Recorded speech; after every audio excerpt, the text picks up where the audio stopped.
আজই ডাউনলোড করুন আর এনজয় করুন আপনার পছন্দের শো।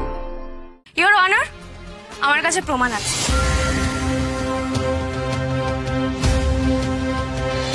সুইসাইড নোটটাও যে ভুয়ো ছিল সেটাও তো প্রমাণ হয়ে গেছে। উপনীতাও যে এই ঘটনা ঘটাচ্ছেন না, কোনো প্রমাণ আছে আপনার কাছে? ইওর অনার, এ আবার কেমন কথা? একজন মানুষ পৃথিবী ছেড়ে চলে গেছে, তাকে নিয়ে এইসব কথার আমি তীব্র প্রতিবাদ করছি।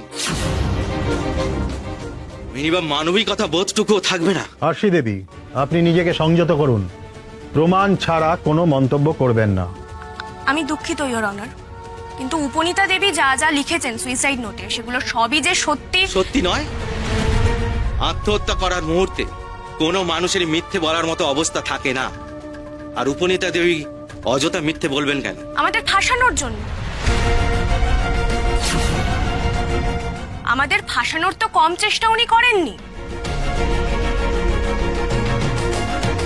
প্রথমে আমরা কিচ্ছু বুঝতে পারিনি ইওর অনার, কিন্তু এই পুজোর সময় উনি যা যা কাণ্ড ঘটিয়েছেন আমাদের বাড়িতে, তারপর আমি বাধ্য হয়ে গতকাল দশমীর পর ওনাকে বাড়ি থেকে বের করে দিয়েছি। কি কি করেছিলেন উনি আদালতকে বিস্তারিত জানান। আশি, আস্তে আস্তে মাথা ঠান্ডা করে পুরো ঘটনাটা বলো। তুমি পারবে আশি, পারবে তুমি। উপনীতা দি সাক্ষ্যজিতের প্রাক্তন প্রেমিকা ছিলেন। বহু বছর আগে উপনীতা দি নিজেই সাক্ষ্যজিৎ চ্যাটার্জির জীবন থেকে চলে যান। তারপর এত বছর পর হঠাৎ করে ওনার সাথে দেখা হওয়ার পরে উপনীতা দি নিজের জীবনটাকে আবার নতুন করে গুছিয়ে নেওয়ার প্ল্যান করে। সাক্ষ্যজিৎ আর আমি ওনাকে বারবার বোঝানোর পরেও নানা রকম ভাবে উনি আমাদের দুজনের মাঝখানে ঢুকে পড়ার চেষ্টা করেন। তোমার জন্য একটা গিফট এনেছি, আর এখন তুমি এই গিফটটা খুলে এবার আশি।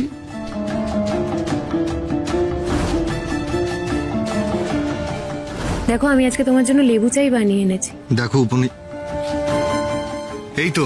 আরে বাবা, এটার জন্য তো ওয়েট করছিলাম। এই দেখো। কি দেখি, এগুলো কি হয়েছে? হ্যাঁ,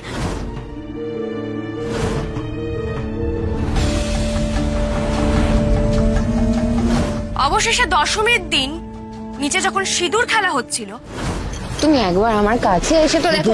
don't cross your limit. Sari ছিঁড়ে কাঁদতে কাঁদতে নিচে গিয়ে দাঁড়াবো?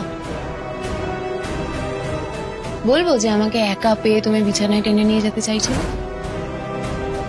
এই কথাটা আমি কখনোই সবার সামনে এভাবে বলতে চাইনি, কিন্তু আমি বাধ্য হচ্ছি। তাহলে আমি কখনোই সবার সামনে এই কথাটা বলে স্যারকে অস্বস্তিতে ফেলতাম না। কি হচ্ছে নাকি এটা? অর্ডার অর্ডার, আপনি কন্টিনিউ করুন।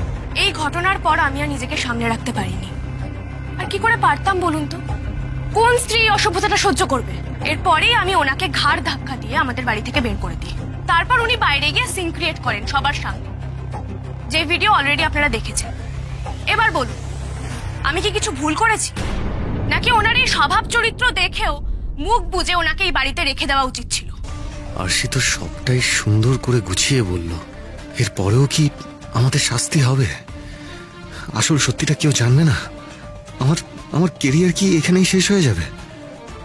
Objection your honour. আচ্ছা আরশি দেবী, আপনি যে এইসব পরপর ঘটনাগুলো বলে গেলেন, আপনার কাছে কি এমন কোনো প্রমাণ আছে যে উপনীতা দেবী এই ঘটনাগুলো ঘটিয়েছিলেন? এগুলো তো ভুয়ো দাবিও হতে পারে। আদালতে যে প্রমাণ ছাড়া কোনো কথা গৃহীত হয় না, সেটা জানতে গেলে উকিল হতে লাগে না। ইওর অনার, আমার কাছে প্রমাণ আছে।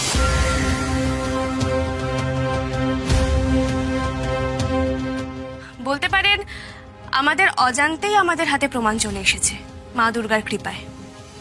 ইওর অনার, আমি রিপোর্টার ঋতুপর্ণা বর্মনকে এই কোর্টে হাজির হতে অনুমতি চাই। Permission granted. ঋতুপর্ণা বর্মন হাজির।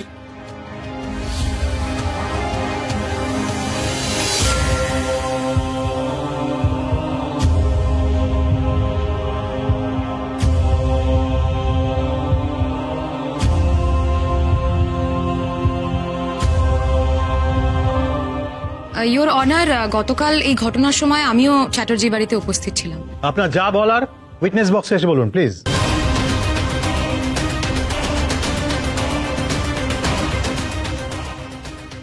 ইয়োর অনার দশমী কভার করব বলে আমি নর্মালি ফোনটা বের করে ভিডিও রেকর্ড করছিলাম, এমন সময় আরশি উপনীতাকে টানতে টানতে সেখানে নিয়ে আসে। আমি ফোনটা নামিনি তখনই যখন বুঝতে পারি যে এটা একান্তই ওদের পার্সোনাল ম্যাটার, কিন্তু আমি খেয়ালই করিনি যে আমার ফোনের ভিডিও বাটনটা পজ হয়নি। আসলে ঘটনার আকস্মিকতায় আমি ভুলেই গিয়েছিলাম ভিডিওটা অফ করতে।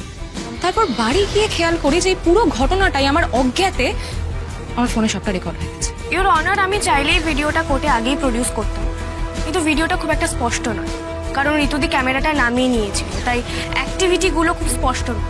কিন্তু অডিওটা খুব স্পষ্ট। আপনি অডিওটা প্লিজ একটু ভালো করে শুনুন, তাহলেই সবটা বুঝতে পারবেন। চল, আজ এই চ্যাটার্জি বাড়িতে মায়ের ভাষণের আগে উপনিতাদের ভাষণ হবে। আরশি, ওকে মারছো কেন তুমি এইভাবে? কি করেছো? যা করেছি বেশ করেছি, আপনি একদম ঢুকবেন না। আরশি, সব কি অসভ্যতা হচ্ছে এই বাড়িতে? ওই বাড়িতে আসার পর থেকে যা যা কাণ্ড করেছে প্রত্যেকবার আমি ওকে মাফ করে দিয়েছি, কিন্তু আজ ও স্যারের সাথে যেটা করেছে তারপর আমি আর ওকে এই বাড়িতে এক মুহূর্ত রাখতে পারবো না। কি করেছে ও বাবলুর সাথে? ও স্যারকে ঘরে একা পেয়ে দরজা বন্ধ করে বদনাম করার চেষ্টা করছিল। ও বলছিল সবাইকে নাকি বলে দেবে স্যার ওকে জোর জবরদস্তি বিছানায় টেনে নিয়ে গিয়ে অসভ্যতা করার চেষ্টা করছিলেন। আরশি যা বলছে প্রত্যেকটা কথা অক্ষরে অক্ষরে ঠিক। আজ ঠিক সময় আরশি না এলে আমার অনেক বড় ক্ষতি হয়ে যেতে পারতো, আমার ইমেজ, আমার রেপুটেশন সবকিছু শেষ হয়ে যেতে পারতো। এবার নিশ্চয় আমি প্রমাণ করতে পেরেছি যে আমার দাবিগুলো মোটেই ভুয়ো নয়। এবার আপনিই বলুন, একজন স্ত্রী হয়ে তার স্বামীর সম্মান রক্ষা করতে উপনীতাদিকে বাড়ি থেকে বের করে দিয়ে কি আমি খুব ভুল কাজ করেছি? তার জন্য যদি কেউ হুট করে সুইসাইড করে নেয় তার জন্য কি আমরা দায়ী? অপরাধ তো উনি করেছিলেন, আর শুধু অপরাধ করে থেমে থাকেননি, বাইরে বেরিয়ে লোকজনকে বলে বেরিয়েছেন যে আমরা ওর সাথে এমন এমন করেছি সিম্প্যাথি গেইন করার জন্য। তাহলে কেন আমরা সেটাকে সত্যি বলে মেনে নেব বলুন তো? আপনার আর কিছু বলার আছে?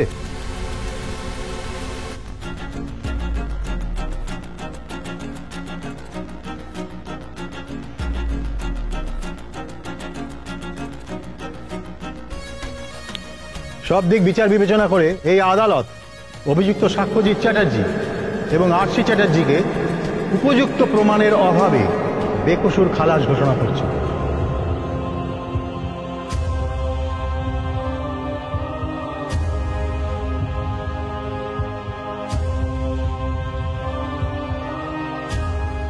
আরশি দেবীর পেশ করা প্রমাণগুলো দেখার পরে এই আদালতের মনে হয়নি যে উনি উপনীতা দেবীকে জোর করে বাড়িতে নিয়ে এসেছিলেন কিংবা অকারণে তাকে টর্চার করা হয়েছিল।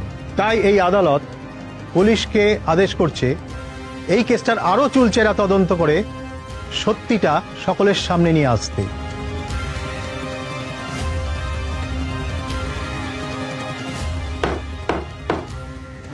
The court is adjourned for the day.